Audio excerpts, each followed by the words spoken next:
Hello friends, this is Penchlaya from CSE department. Now I am going to explain about data pre-processing. The overall process of making data more suitable for data mining.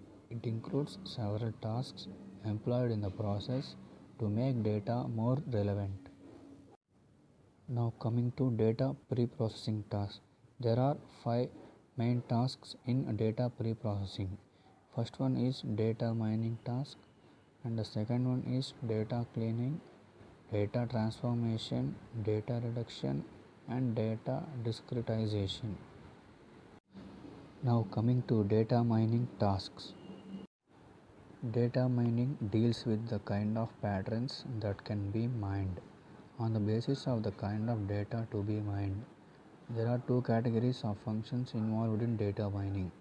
First one is descriptive and the second one is classification and prediction. Now coming to descriptive function. Descriptive function deals with the general properties of data in the database. Here is the list of descriptive functions. Class or concept description, mining of frequent patterns, mining of associations, mining of correlations, mining of clusters. Now coming to the second one, classification and prediction. Classification is the process of finding a model that describes the data classes or concepts. The purpose is to be able to use this model to predict the class of objects whose class label is unknown.